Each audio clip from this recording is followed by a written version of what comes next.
Hello and welcome to Think Like a Game Designer. I'm your host, Justin Gary. In this podcast, I'll be having conversations with brilliant game designers from across the industry with a goal of finding universal principles that anyone can apply in their creative life. You could find episodes and more at thinklikeagamedesigner.com. In today's episode, I speak with Maxine Newman. Maxine is a senior designer at Fantasy Flight Games, and she was the co-lead designer of the popular Arkham Horror living card game and also a developer of the Lord of the Rings card game. As we talk about in the episode, she is also an author and a lawyer. We talk about a lot of really fascinating topics, the difference between living card games and trading card games, how you design cooperative games, the different aspects of challenges and insights and cooperation that hold those things together. We talk about the process behind Fantasy Flight Games' annual game jam and the power of the different kinds of constraints and how that brings teams together. We talk about the importance of bringing emotion and power to your work from being designs that really matter to you. We talk about how you can't let your self-worth get tied up in your productivity and really get into what drives her as a creative and what can help drive you as a creative.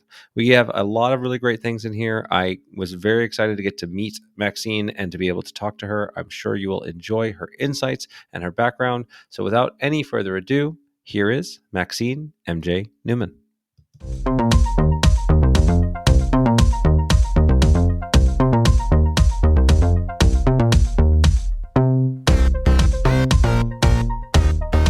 Hello and welcome.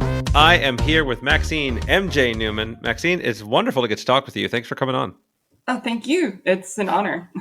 Yeah, so I it's one of those things. I didn't know your work super well before I did a bunch of research around you, and I'm actually really excited. We have a lot of fun areas of overlap. Of course, game design, but actually a few other ones which I'll save spoiling for till we get into it. So what I'd love to do, and I usually just try to start with kind of your origin story, your kind of superhero, kind of when you started. What was the radioactive spider bite that got you into games? Sure. How did you kind of get into this world?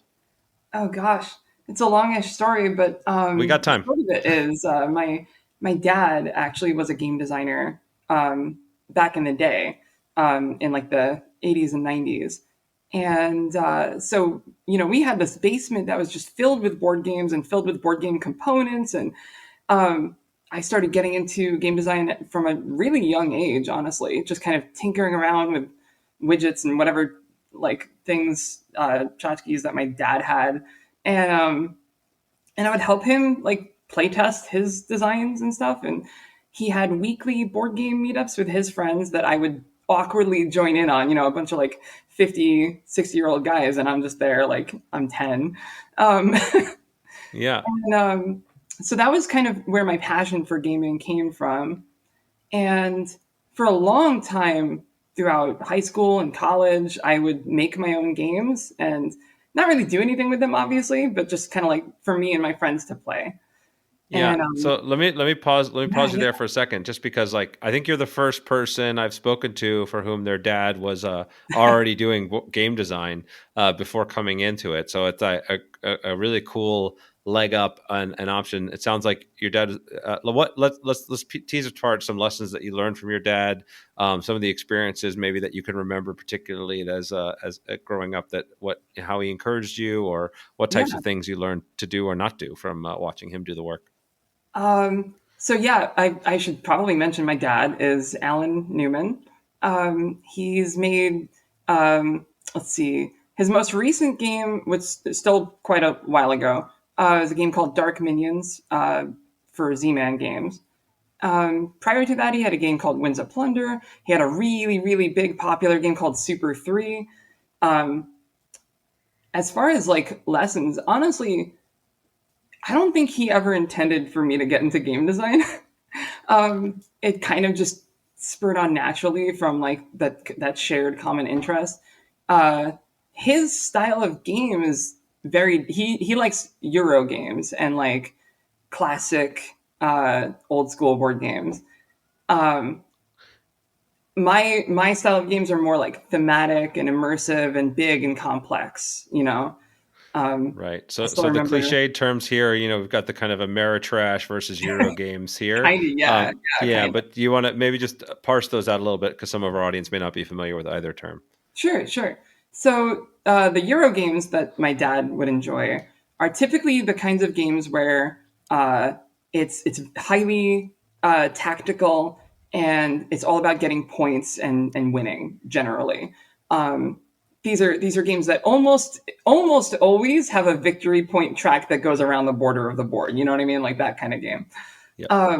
Whereas the games that I like to play tend to be they tend to veer in the more cooperative side, and they tend to be games that are they have this lore that's built up, or they're very thematic. They have a very specific theme that the game is built for the theme rather than it just being a really interesting and good game that just kind of has a theme. You know what I mean?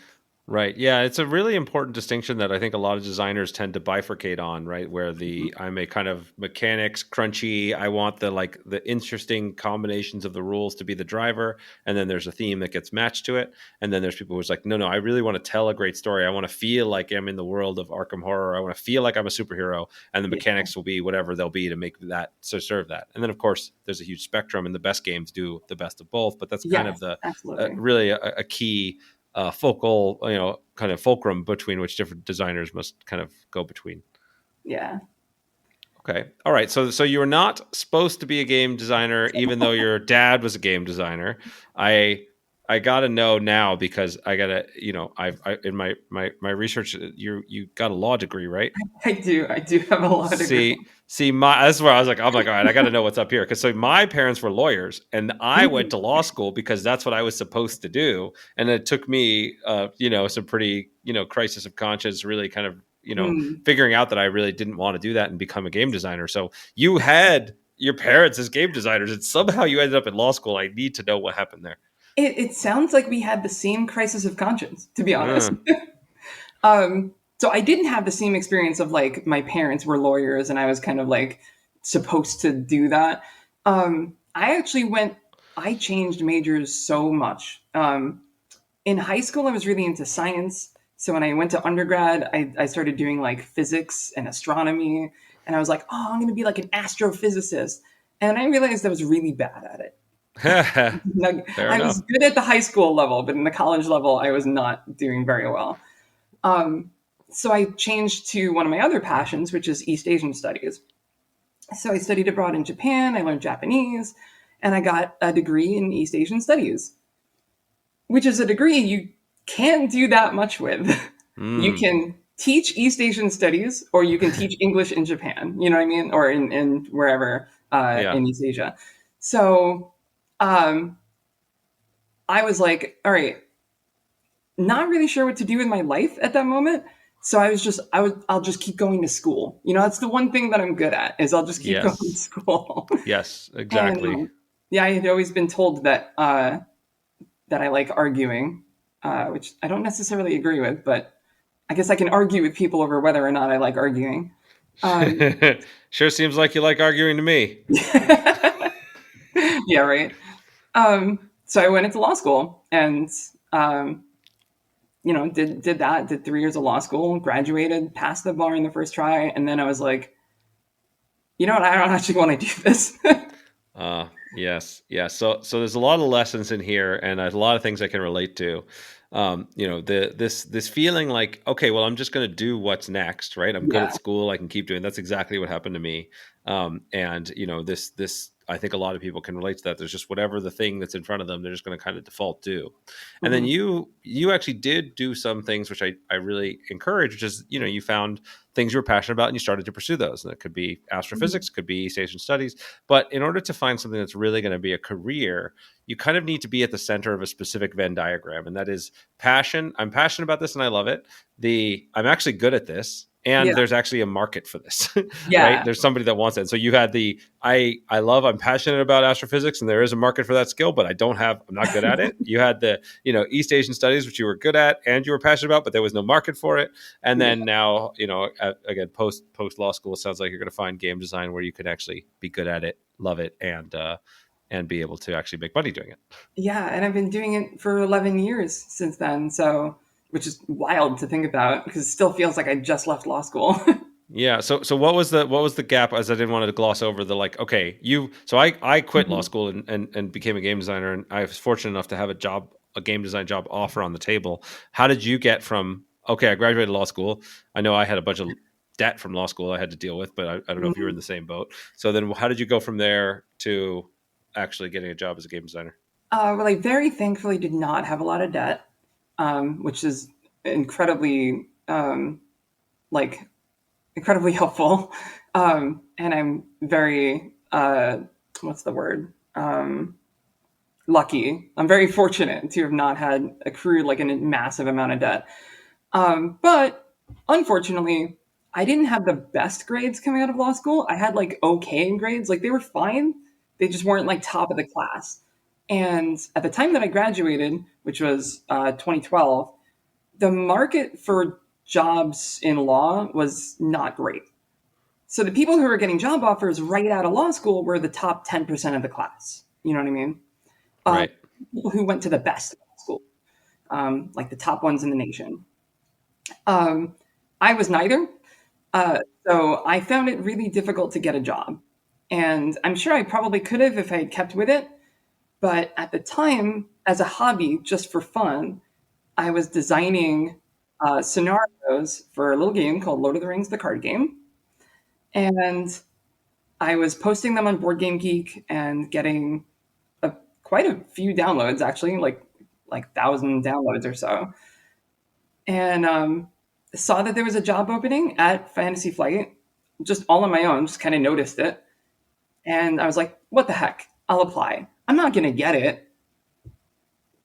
And then, yeah, I got it. Yeah, that's awesome. So wonderful. And this is, this is great because it really does echo the same advice I give all the time, and tons of other guests of this podcast have given, right? You do the thing for free, you put your work out there, and then that builds a resume for you and gets you feedback, right? If you didn't get those 1,000 downloads, you'd know you were kind of on the wrong track, or you know when you're on the right track, and then gives you a body of work that helps you to get the jobs when you want to apply for jobs, and take a look at the job boards of the companies that you care about and reach out to people there, and you never know what can happen. So that's great. And I have to imagine this must have been still a pretty tough time for you, in that you had, you weren't getting a job, you'd been just finished through law school, you weren't sure what you're doing. It could feel pretty dark, but it ends up, again, for me, I know I felt that way when I was going through law school, that it turned out to be one of the best things that ever happened to me, was the fact that I had that suffering got me into, my dream life. And it sounds like the same has been true for you. Yeah, I'm happy that I went through the experience of going to law school, because it really opened my eyes to a lot of interesting facets of life in this country. But in the end, I don't think it was for me. Yeah. And I didn't quite realize it until I got this job and I moved out here, and I was like, find a job that you want to go to in the morning, Yeah. That's the best thing you can do. Yep. No, I hear that. I've so talk to me now. Fantasy Flight is a pretty, feels like, I actually don't know how big the company is. I know they have a lot of games, a massive number of different games. How many designers do you work with? How big is your team? What's your day-to-day like working there? Yeah, so it's kind of changed a bit over the years. When I first joined, it was still very small. We hadn't been bought by Asmodee yet. We weren't under like the Asmodee umbrella. So it was a pretty small operation, maybe 40-ish people, maybe a little bit more than that. Slowly over time, it expanded to become a much closer to like 80, 90, maybe even 100 people. And at a certain point, then Asmodee came into the picture. And a lot of those employees kind of got shifted over to that end of the business, right? Sales and marketing and stuff like that. And so the actual Fantasy Flight crew kind of went back, reduced down to that original number of like maybe 40, 50 people. As far as teams, we're split into a couple different board game teams and a card game team. Well, that's not true. We were split into a couple different board game teams and a card game team. Now we're split into a couple just teams, and then Star Wars Unlimited, which is like 7 people, all just working on that one game. All of the other designers tend to just kind of work on their own projects, like apart from one another, Yeah. And so for those that are not familiar with Star Wars Unlimited, maybe give a little brief overview of that. Yeah. Star Wars Unlimited is our brand new. It's coming out in March, I think. Very exciting TCG. Um, that's obviously all about Star Wars, and it's characters all across all the movies and the TV shows and everything you can possibly think of, and you can kind of mix and match and play them in however way you want, and fight each other. So you can create like interesting matches of like, what if what if Luke Skywalker fought, uh, who's a character who he hasn't fought? I don't watch Yoda. a lot of Star Wars. You know, uh, what if Luke and Obi-Wan fought? Yeah. Like, that's interesting. Like young Obi-Wan versus young Luke, that kind of Yep. thing. Yeah. Yep. No, I've seen. I checked out I think there was a tabletop simulator demo or something of the game. I played already, and it is definitely a solid game with obviously a phenomenal IP. So it's going to be. I'm sure it will be a big success. It's always interesting. Now, I don't know what you think about the trading card game market these days, because it's been, it's had a new resurgence, which is wonderful for those of us that love these kinds of games. But it's also the market's gotten pretty crowded with a lot of players and big brands. It sounds like, Disney and Star Wars, and there's, and then the variations between the TCG model and the living card game model, which I think is what you work on with Arkham Horror. So it's a really interesting space. I'm curious to get your thoughts working in it, especially working in a big company that has a variety of different facets of it, and actually created the living card game model. The two non-LCG card games that we've made are both Star Wars Destiny back in the day, and Star Wars Unlimited now. I didn't work on either of those or really play much of either of them because I've just been so busy with the LCG stuff.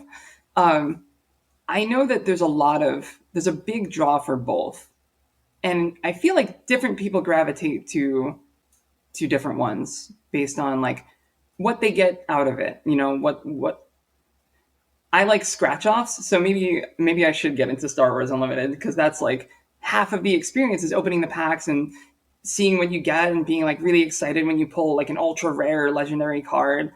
That's an exciting thing that you can't get in an LCG.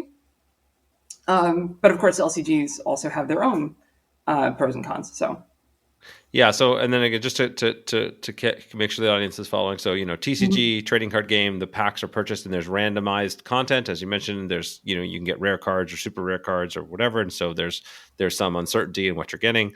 A living card game is not like that. It's a game where there's a box set, you get the same thing in that box, and then there's consistent or semi-consistent content that gets released throughout the life cycle of the game. So it's kind of intended to differentiate it from a board game with expansions. It's kind of like that, but I don't know how would you? Is there a clear bright line between board game plus expansions and a living card game, or is it just kind of like we promise we're going to make a lot of expansions?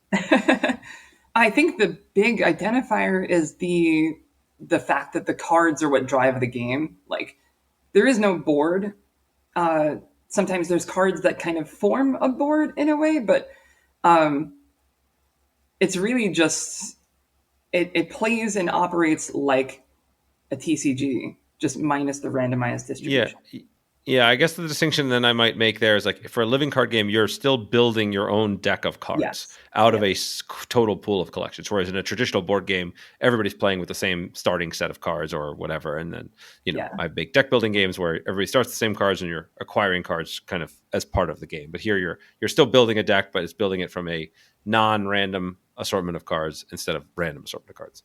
Yeah, LCGs have a huge element of creativity, customization, and personal expression that a lot of board games don't have, because they tend to be like, here's the curated experience that we made for you that's very good. You know what I mean? Yes. Yeah. So I tend to think about it in terms of the distinction between a living card game and a TCG in terms of advantages or disadvantages to the player. I think in a trading card game, right, the player has the excitement of opening up a pack and the fun of like what might be, and the randomness and uncertainty of that. But it can also be very expensive, which is, for collecting them, it becomes harder because chasing rare cards is not easy to do. Whereas in something like a living card game, there's because let's say there's a pack every month or a pack every other month or whatever, you're going to spend for $20 or $40 a month, you're going to be fine and you're going to have everything that's there. So it's more of a known purchase, costs less to the consumer to play in a living card game experience than in a trading card game experience. Is that accurate, or are there other things that you'd say differentiate them I from would a say the player's only other perspective? big thing is in a TCG, you can have draft, which is a really exciting and really popular mode.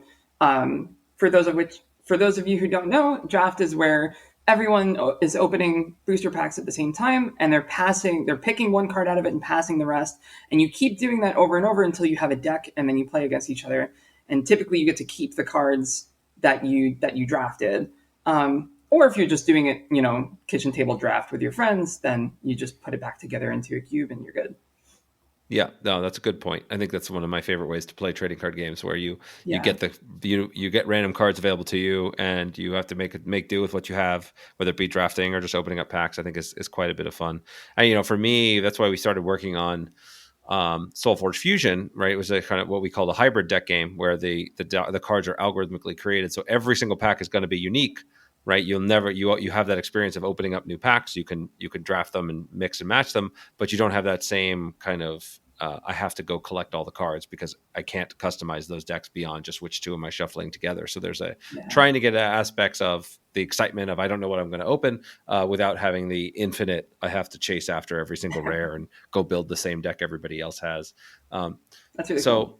so okay, so then the other, have you been working on Arkham Horror? How long have you been working on that game specifically? Oh boy, let's see. I worked on Lord of the Rings until about 2016. Actually, until about 2015 when we started development on Arkham Horror, and that released in 2016. And I was working on it all the way up until the Scarlet Keys released, which was 2022 ish, I think.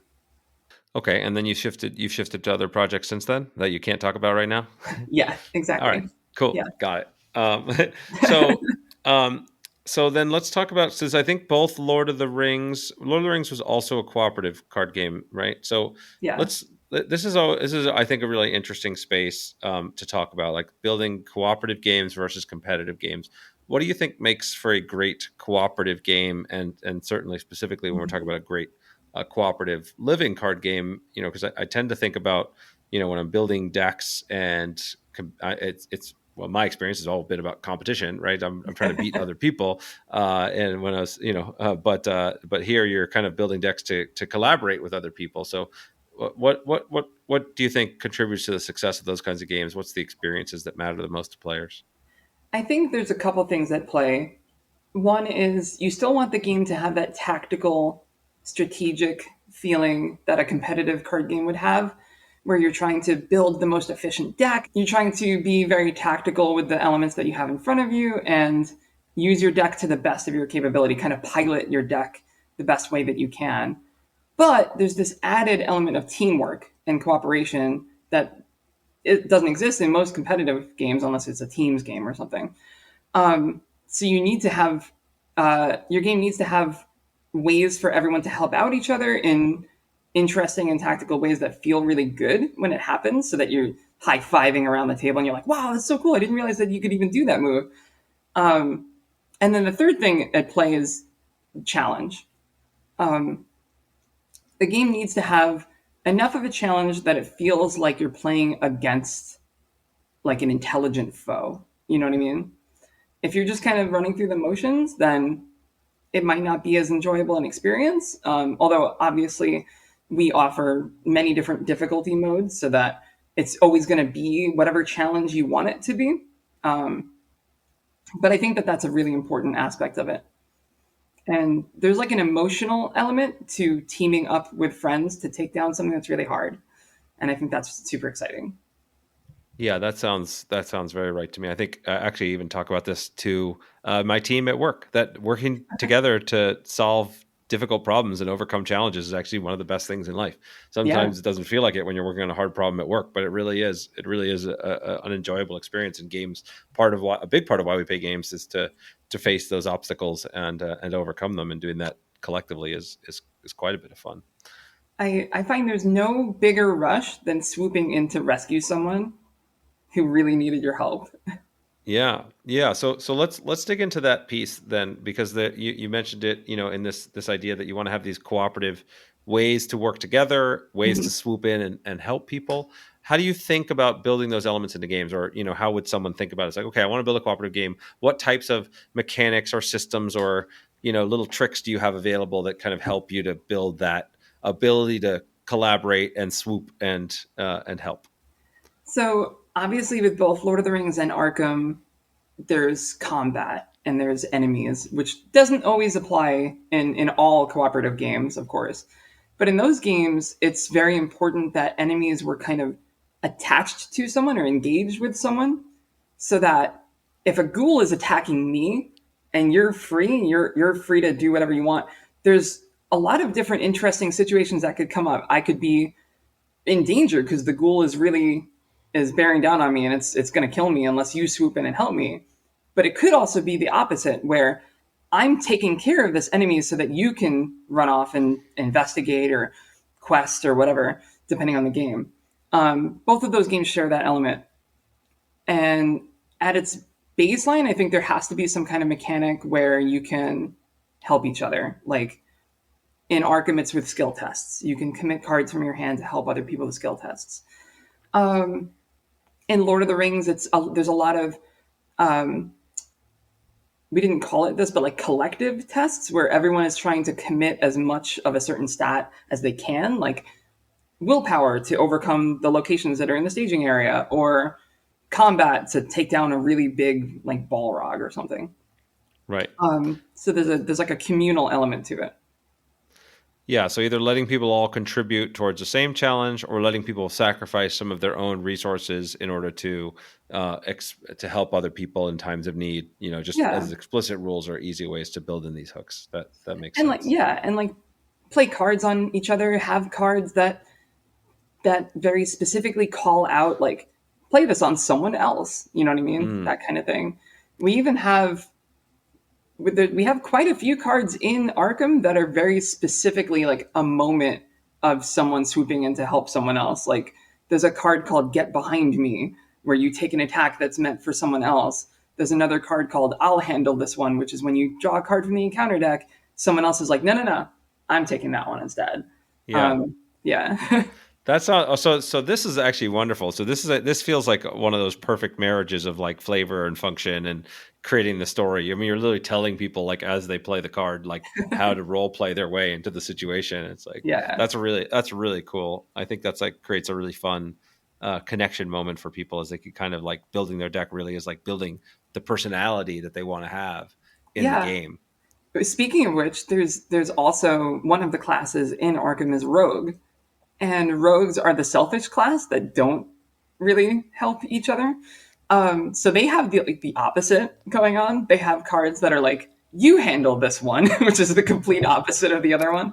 I love it. I love Yeah. it. Well, and this is a key aspect of any kind of I'll say collectible game design, but really kind of this any kind of customizable game design, right? You want to give people the opportunity to, kind of pick their lanes and say, okay, this style of play is available to me, and Yeah. there's enough tools there that I could personalize it, but it needs to be kind of understandable, right? So there's whether it be a class or a color or factions or these kind of categories, I feel like are some of the most important tools because when you're dealing with these kind of expandable customizable games, you're talking about thousands of cards and lots of different areas that people need to be able to access quickly, right? Even if I'm not buying every card or seeing every card, if I see something, I can tell quickly, okay, this is a rogue card. I can expect this from it. I can expect things. So I always tell Yeah. new designers, like, when you're trying to approach a project like this, which is way harder than trying to Mhm. just design a regular board game, right? There's Yeah. so much going on there that, like, all right, first you really want to try to break things down into categories and say, okay, what are the buckets that I want to put things into?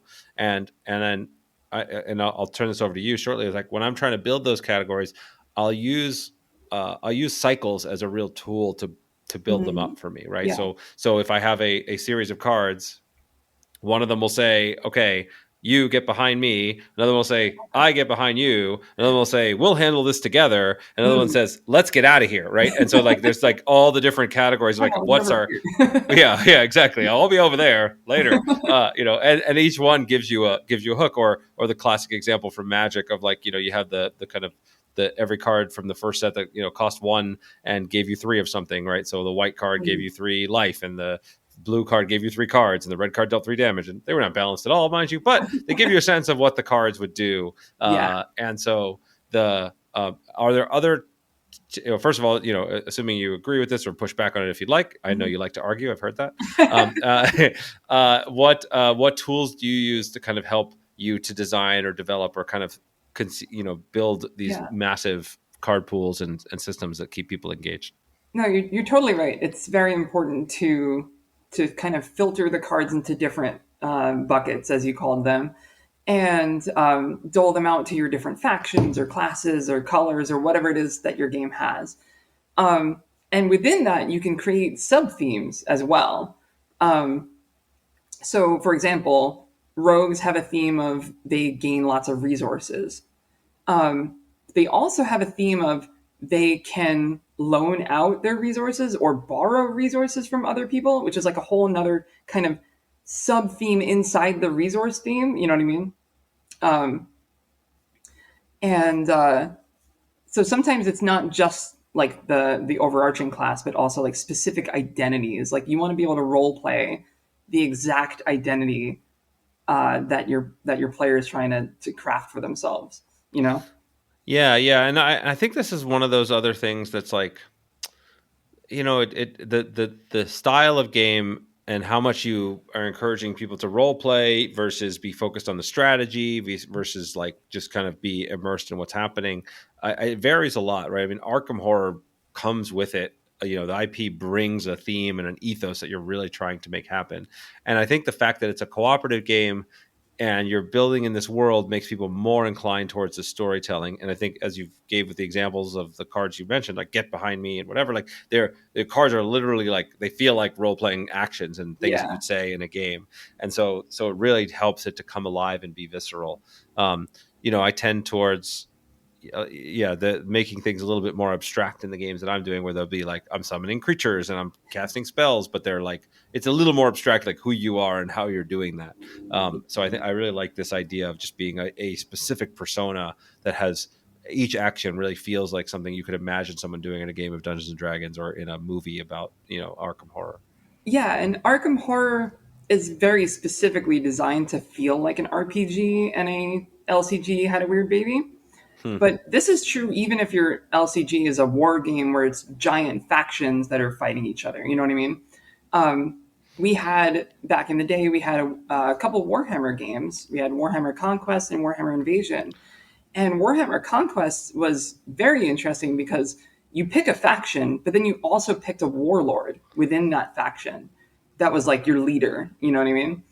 And that really altered the playstyle of your deck. Even within that faction. So you could have 3 different Space Marine warlords who operated very, very differently from one another. And I always found that to be really inspiring. Yeah. We did the same thing with Soulforge Fusion. We added the original version of Soulforge. You just picked 2 factions, shuffled them together. You picked 2 factions, you built decks from those factions. In Soulforge Fusion, each deck comes with like a Forgeborn, who's like our kind of main character, kind of commander type figure, and you pick one that's your main, that's who you are, and it makes a big difference in how visceral the game is, and like your specific powers change the way everything plays. And it was actually somewhat of an accident that we ended up there.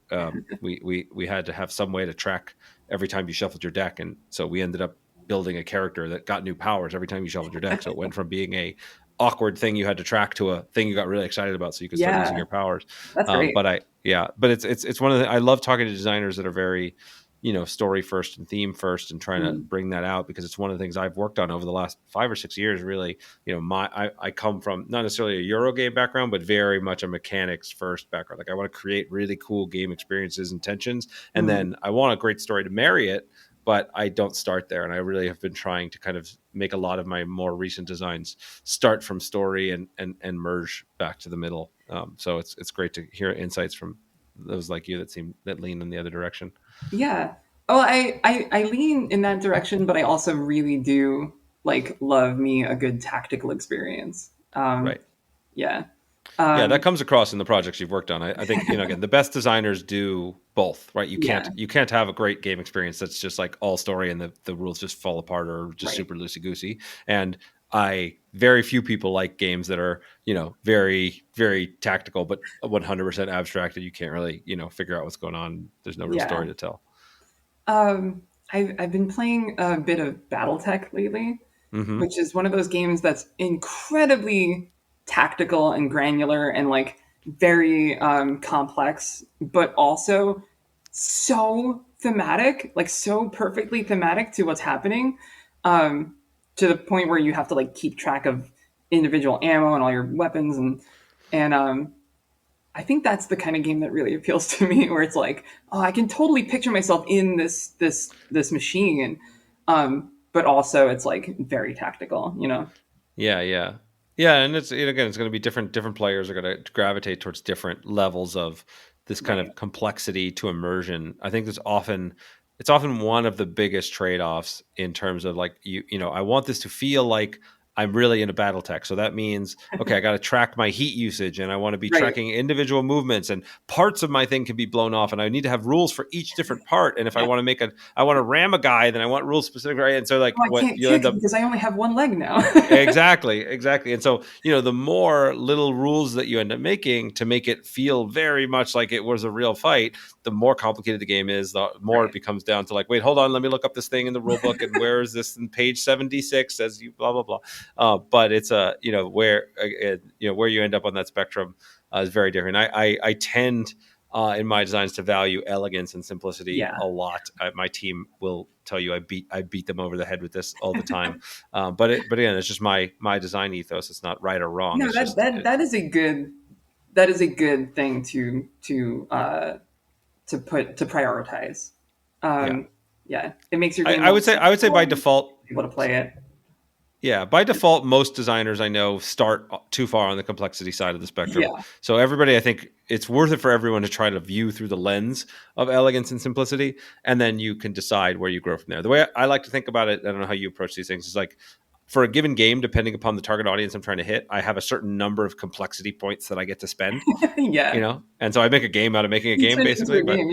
Yeah, I do. I think it's like, okay, this is a family card game, supposed to be playable in 15 minutes or less, and you can play it with your grandma. I have very few points to spend. Like every rule I have to look at with a really fine tooth comb. We have a really cool game coming out called You Gotta Be Kidding Me, that's going to be coming out in Target, and it's like very much like a bluffing card game where you can put your own pets in the game. Very excited about it. That's awesome. I haven't actually talked about this anywhere, so I didn't realize that kitten, that's adorable. Yeah. Oh, it's adorable. And you literally can. We have a thing where you can actually like print out your own pet and put a sticker on, so your pets are actually in the game. Like, I want this. I want this. It's very exciting. I'm sold. Whether or not I'll have to guide when I can actually release this episode now, but it's coming out in Targets across the U.S. in June, and I'm very excited about it. But that's a game we had to be like very, very laser focused on every little nuance of complexity, right? But as a game like, SoulForge Fusion, it's like, okay, you're playing an algorithmically generated card game. It's got a lot, there's a lot of like possibilities because each card is algorithmically generated. So there's thousands of possibilities, and we need to cover all of them. It's there's a decent amount of complexity that comes in there, but I wanted to spend that complexity on you being able to understand the cards and be able to process them and level them up. And so the outer structure of it, like how the cards played and how combat worked, I kept it very, very simple also because I want to focus all my complexity points, even though I have more of them, into that space. So I don't know how you think about when you're targeting games from the realm of whether it be BattleTech to Arkham Horror to, whatever other games. How do you think about how you balance complexity versus immersion and your other goals?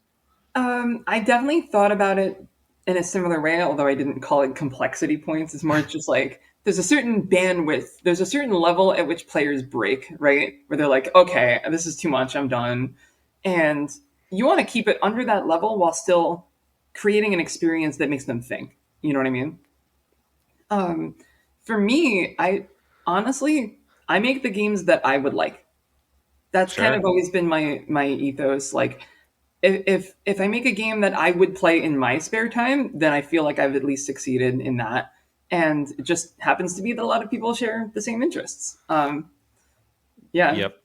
Easiest to make a game for a target audience that includes yourself. That's for sure. Yes. And then how do you think about play testing and working on games? I know when you have, especially within your company, you've got secret projects. I'm sure you're testing them internally, but what stages do you go to again, not obviously talking about your current project, but in Right. general, Yeah. how do you think about play testing and when it goes out into inner teams, outer teams, stuff like that? Generally, once we consider a game's core design to be like in alpha, right? Like it's playable, it works, it's functional, and it's where you want it to be. Even if it's not perfect, and it won't be perfect, that's when we start bringing in external playtesters. Because by that point, we've probably been playtesting it internally for months.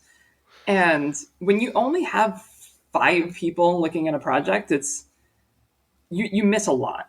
You know what I mean? So much goes over your head because you know what you want it to be, and you think it's working exactly like that, but then someone else starts playing it and it's actually completely different for them. You know what I mean?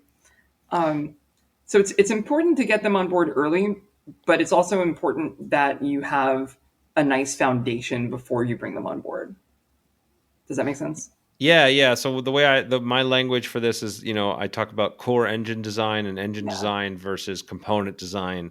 And so there's this area where the fundamentals of the engine are there. I know where the fun is. I know what I'm trying to do. And I have a rule set that is comprehensible. And then I can start moving that out. And then so once I move to engine development, where we might be tweaking some of the kind of major numbers and scales and like, okay, this system needs to be pushed a little bit more or less. And then component design is where like, okay, no, now we're focusing on individual cards, individual abilities, like the classes and the categories and buckets like we talked about earlier. In those areas I'll push things out more broadly, and then moving all Yeah. the way to like polish, where you're really trying to like template everything and get the art in and all that. Yeah, absolutely. So, like, anecdotally, the way it worked with Arkham, Nate and I, very early on, we didn't build any player cards. We just took a bunch of index cards and started making stuff up on the spot. And we would do that for months until the core gameplay loop was satisfactory. And then we scrapped all of that work and started completely scratch with that new like core design in mind. So we would have these cards like written down like, oh, you know what I have? I have a machete. And then we would just make up on the spot what it did. Didn't really matter as long as the core like gameplay was functioning the way we wanted it to. Then we could then go back and be like, all right, scrap this card. Now let's start over with an actual card pool. You know what I mean?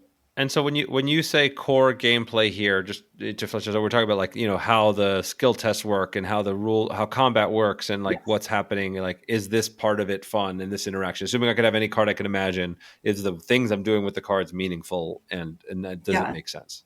Yeah, like Arkham, for anyone who's played Arkham before, it works on an action system. You have 3 actions on your turn, and those actions can be whatever you want from this pretty decently large list of different actions that you can do, and you can play cards that gain you more actions. But that was not originally how we designed it. That was where we landed after many, many, many, many iterations on different core designs. You know what I mean? Yeah, of course. Yeah, no, people. I love. I've tried actually just recently. Won't be that recent by the time this posts, but I posted a design diary that we did because I love like tracking that stuff because people don't realize how far away from where you started you can end up when you're making a game, and so the Absolutely. journey is it's fascinating to like kind of go backtrack. It's like, oh yeah, remember when we had like Fog of War here, and remember when we had this, like what was that? What was going on there? Remember we were And, rolling dice for combat? Like, oh yeah, crazy. and So often that's what makes it good is all that yes, iteration. If you think you know exactly how the game is going to play before you've started working on your game, and you stick to that, right? Like you completely stick to your guns on that, it's likely you're going to have a game that isn't like perfect, right? It hasn't like you haven't hashed out exactly how this game should work. You've just hashed out how you want it to work.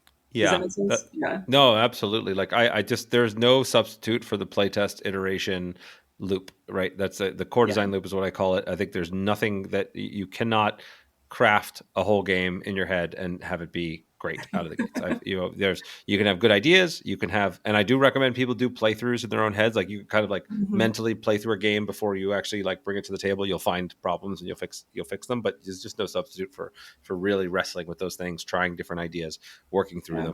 them. And and killing your babies a lot of the Killing times, your right? Like darlings, yeah. you have these great ideas that you're like, that just doesn't fit this game. And what's helped me over the years to deal with that is that I've been doing this long enough now that the mechanics that I tried but didn't work for game A can show up 10 years later in game Z, and it Yeah, turns out that's really good there. So that's so so I true. never think of it as, I always talk about killing my babies, but it's more I put them into cryostasis. It's not that bad. That's true. So it's funny. It's funny that this is where the conversation went, because FFG has an annual tradition that we do a game jam. The entire company gets together, and no matter what discipline you were, normally in your everyday job, everyone gets together and they split into teams, and everyone makes a game in like 3 days, right? And my team name, our team name in the last one that we did was called "Kill Your Darlings." And it ended up Love it. being prophetic because halfway through the second day, we completely scrapped the game we were working on and started over.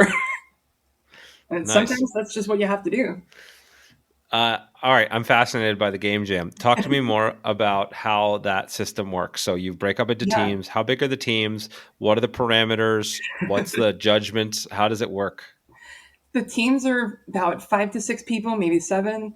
And they try to split it so that people from different disciplines are always part of the team, right? You'll never have a team that's just 6 graphic designers. But you're encouraged not to just do what you do in your everyday job. So you might have graphic designers who are doing actual core design. You might have game designers who are trying to do some graphic design, etc. And Oh, the it'd be a goal really isn't to bad make idea something if they that's made me try to do graphic design. I'll tell you that right now. Very, yeah, very bad. I will draw right. some great stick figures, though. So if you want a stick figure game, I am your man. I wound up doing exactly that in our last. I wound up building all of the cards, and luckily our game was very simple, so it worked out pretty well. But don't use me for graphic design. Like, just don't. Yeah. No, everybody has their skills, but it's fun to try different things and understand how the other people's jobs are and get to stretch those muscles. It's just maybe we don't expect a great output all the time. But that's okay. That's why we're diversified. That's okay. The goal isn't to create something that's sellable or even good necessarily. The goal is to just create something, right? And they give out awards not based on quality so much as based on use of. Oh yeah, I missed a very important thing. We're all given a prompt, like a very specific prompt, or you pick a prompt from a list that helps kind of guide the creation process. So, for example, the prompt that we had was it was a game where you had to feel like you're getting away with something. Okay, And I love it. yeah, like that kind of, like, it's broad enough that you can kind of make whatever game you want out of it, but it's specific enough that it guides the process. And how you creatively use that prompt or how effectively you use that prompt, that's like the awards that were given out. And it's just for fun. None of these games are sellable. Actually, there was one that I thought was like top notch, but Okay, so then what's the point then, right? Why do you do this as a company? There's Just a for few fun? different reasons. Yeah. One is it's a team building exercise. It kind of gets everyone on the same page. And especially in this day and age where everyone's working remotely, it really helps to get the entire company in a room. It's a really nice bonding experience. It also lets people branch out, like I mentioned. And it's just a good like practice. It's a good practice exercise for how to make a game from the ground up. Because so often we're making expansions to games that already exist. And it's important that our designers know how to do a game from scratch, you know? Yeah, no, I love it. So we do, I was interested to dig into this. You have a much bigger team than I do, but we do this sort of thing in our team retreats too. And what I will do is I have I have like a whole tub here of like random game supplies and like random cool things, little action figures and stuff that's just like basically my kid's toy chest. And I bring that and I dole out certain materials to every team, and you have to use those materials to make the game. And so It creates this like intrinsic constraints, because I think constraints breed creativity, and it creates a really fun process. And again, it does often come up with some cool ideas, not to expect a game that, will come out, of whole cloth that will be great, but it does come up with some cool mechanics and it's certainly fun. It's a great thing to remove some of the pressure of design too, right? You're just like, okay, this is just for fun. I'm going to make a thing, right? When you feel like, oh, I've got to make the next Star Wars expansion, it's a lot of pressure on you, right? It's a lot, So here it just sounds like a really fun way to engage with the process that we love. What you just said reminds me a lot of being in my basement, like as a kid, with all of the components, and like my dad had like basically cannibalized all of these games to have like a bunch of different components to use in his own designs. And so I would find the weirdest ones and try to do something with it. Like he had a 7-sided die. A 7-sided die? A 7-sided die. It was flat on 2 sides and then had 5, like it was like a pentagon shaped. And the pips were on the corners. You know what I mean? It was so weird. It was almost definitely not weighted correctly. But it was so interesting and neat that I was like, oh, I want to do something with this, Yeah. No, this is just, I really do believe like, if you just say make a game and there's nothing in front of you and just have a blank sheet of paper, very, very hard, right? But if you're like, okay, here, use this crazy 7-sided die, what does that do for you? Or make a game where you feel like you're getting away with something, or here's some dinosaurs, do something, make these guys fight. I don't know. Like it just suddenly your mind already starts turning in a certain direction. And so I find that it's just a really helpful trick, regardless of what stage of design you're in. I find like giving yourself some random constraints is just a really powerful tool. Yeah, agreed.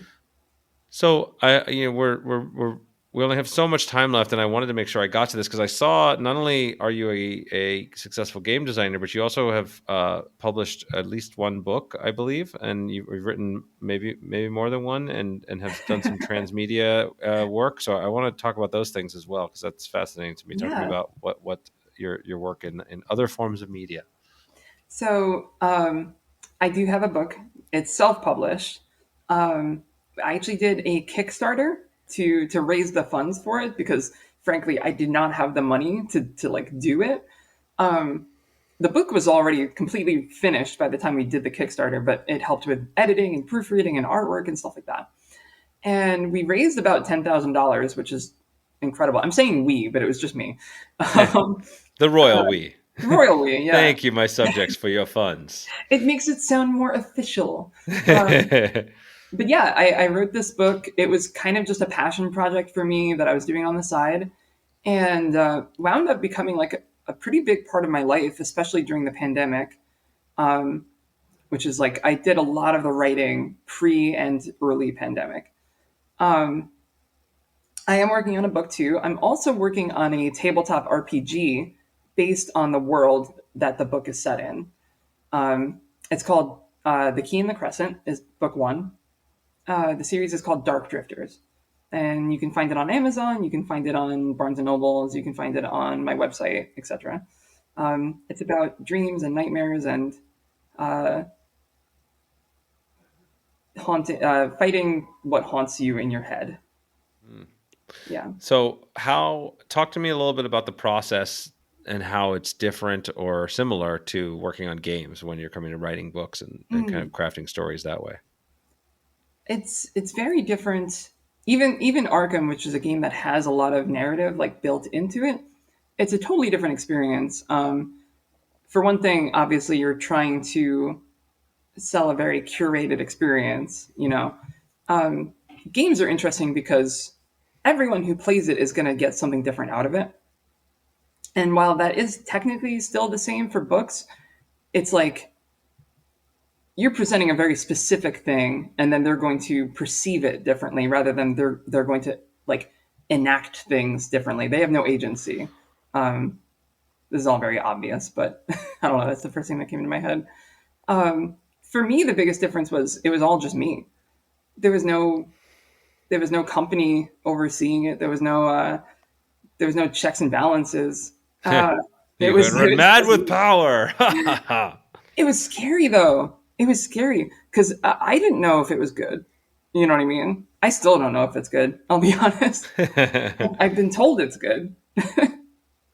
Well, so okay, but this dives into like I think one of the key principles. So I'll tell you because I published a book on think like a game designer, not Hmm. fiction, but and Yeah. I went through that process, and now I'm in the midst of writing another book that kind of takes the game design principles and applies them to life and has a little bit more storytelling in it. Oh, that's cool. But it's very I found I needed to apply the same principles I apply to games when I apply to writing. Like I need Mhm. to get testing out there. I need to put things out there. So I would test Oh, with for sure. articles and, post things and share, now, of course, sharing it with friends and colleagues, but like even posting some stuff publicly, short snippets to see how people react, to be able to get me feedback to know if I'm on the right track or not. It's, sitting in a cave and finishing a whole book and just not paying, not getting feedback to me feels like, I don't even know. I would freak out. Also, I mean, it seems very tough. So what, how did you address that? Or do you still don't feel like you have? You wrote it and you're good to go. I mean, you had an editor, you had other people to check and kind of give you feedback along the way. So how did Yeah. that process work for you? It was a weird process. I would not suggest this. This is not like a this is how you should do it.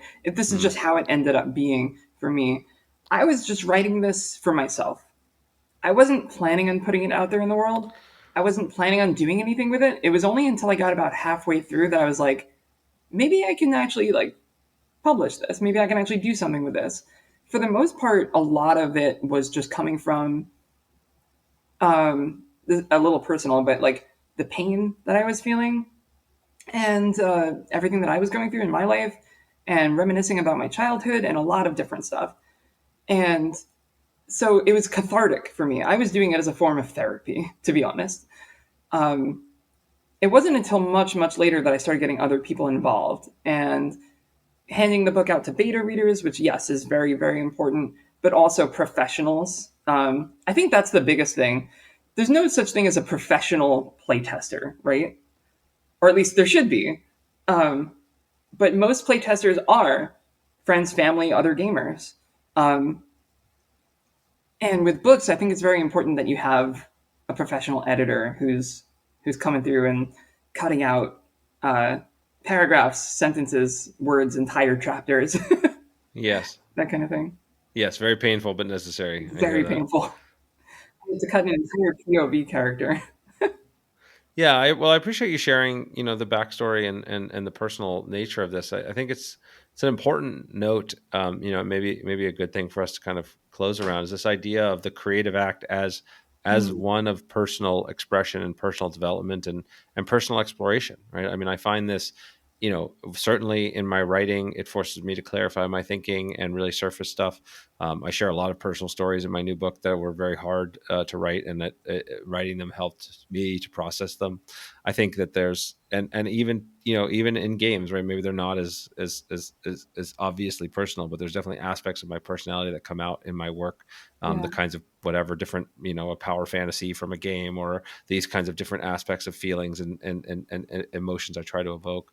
And so I think normalizing that for people and letting people know that is really powerful. So I don't know if you have, kind of a message for people out there that might be, in struggle, because I think there's a lot of power that can come from that, right? When you could take things that were hard for you and struggle for you and turn them into something beautiful and creative, and just, that you put out there, like you said, for yourself, that it'll tend to resonate. I mean, raising yeah. $10,000 for your book on your own on Kickstarter is no small feat. I mean, that's amazing, right? And so clearly your Thank story you. touched a nerve with people. So for other people out there that are maybe, have some darkness in their past. I mean, everybody does, but to varying degrees, and that maybe want to be able to convert it. What advice would you have?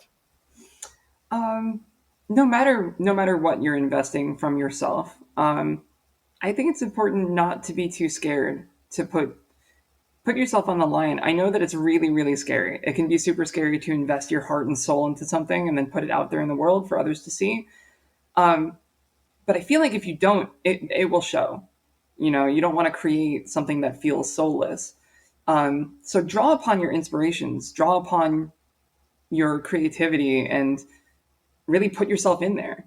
Um, that's definitely what I've done. I've drawn on so many inspirations for Arkham. I played a lot of horror games when I was a kid, and also when I was an adult, that have really inspired like specific cards and specific moments and scenarios in Arkham.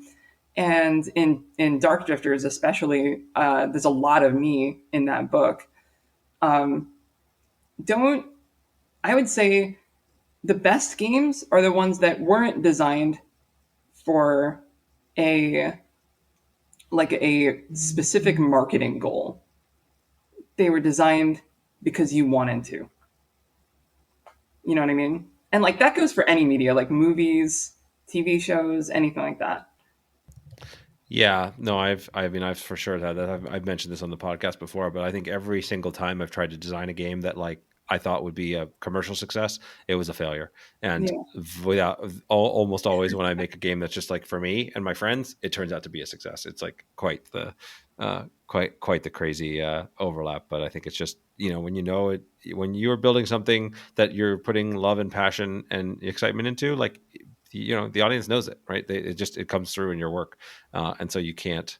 And frankly, in addition, like regardless of the success of the project, right? If you put something that you genuinely love, that you really put your heart and soul into, that is a huge success on its own. It doesn't Yeah. matter if other That's people true. don't buy it or not, right? You can be proud of it. If you put something out there that's just designed to be successful, then you're entirely hinging on how many dollars you make or how many people subscribe or download or whatever, right? Then Absolutely. your fate is entirely in the hands of others. Whereas if you do something that's just for you and for your own soul and for your own creative growth, there's really no way to lose. The critiques are hard to face. Yeah. It can be emotionally challenging. Believe me, Yeah. I know, you know Yeah. it, Yeah. but it's not. But it's a small price to pay for Yeah. the upside that you can get from it. My advice would be do not let your self-worth get tied up in your productivity. Mm, that's great. I'm gonna write that one down. I always need that. It's important. That is a lesson that I have yet to learn, but I know Yeah. it. You know what I mean? No, well, and this is why I always kind of try to take these little nuggets of gold down, and I have varying variations of this as mantras that I keep, right? Mhm. Like self-worth, like all the things you care about, your sort of self-worth, connection, belonging, peace, happiness, everything you really want in this world is not found out there. They're found inside. They're found from Yeah. you. And it takes a very long time to realize that because Yeah. by default, we're wired to seek that from other people. We're seeking, we're seeking validation. We're seeking connection. We're seeking, whatever the resources the world has to provide. The most important ones really do come from inside. So That's it's especially true in this day and age where everyone is on social media trying to get as many followers and likes as they can, you know? Yes. No, I think that, social media has a lot of great upsides, lets you stay connected, but it also has a lot of really powerful downsides because we're Yeah. now all chasing this, we're comparing ourselves to the most successful people in the world, and they're only their best curated versions of them, right? Only the parts of Yeah. them that they show, right? Like it's one of the things why I do this podcast is to show, we have the most successful designers and creators in the world on here. And we show that there's a lot of warts and challenges and fears, and everybody stumbles at just like those that are at home that are hoping to get started. And so I Yeah. hope that it helps to normalize the struggle and to help people take the leap, because I think there's just no better thing towards finding what your life's going to be, right? Whether it's East Asian studies or you're an astrophysicist or you're a game designer or you're a writer or you're whatever, right? It's but you don't try, you don't know. And so it's a really powerful thing. So thank you so much for coming and sharing your story here. If people want to find you, your book, your work, everything, what's the best way for them to come and find more of your stuff? Oh, thank you so much for having me. This has been a blast. You can find my website. My personal website is www.bewaretheblackcat.com. You can also find like I said before, you can find my book, The Key and the Crescent, on Amazon. But you can also just buy it off of my website. And Don't give my Amazon the Twitter, 30%, folks. You guys buy from her direct. my Twitter is at Natsunoyoru, which for the for the benefit of everyone, I will spell as Natsunoyoru. Okay, great. I'm a Well, dork. you're in good I made company. that. I made that Twitter when Twitter was formed, man. Yeah, old Twitter, back when it was Twitter. Yeah. Oh, I'm always gonna call it Twitter. I'm sorry. Like, Fair enough. All right. Well, thank you, Maxine. And I look forward to actually hopefully to get to meet you in person one day, but this was a wonderful conversation. That'd be wonderful. Thank you so much. This has been great. Thank you so much for listening. I hope you enjoyed today's podcast. If you want to support the podcast, please rate, comment, and share on your favorite podcast platforms, such as iTunes, Stitcher, or whatever device you're listening on. Listener reviews and shares make a huge difference and help us grow this community, and will allow me to bring more amazing guests and insights to you. I've taken the insights from these interviews, along with my 20 years of experience in the game industry, and compressed it all into a book with the same title as this podcast, Think Like a Game Designer. In it, I give step-by-step instructions on how to apply the lessons from these great designers and bring your own games to life. If you think you might be interested, you can check out the book at thinklikeagamedesigner.com or wherever fine books are sold.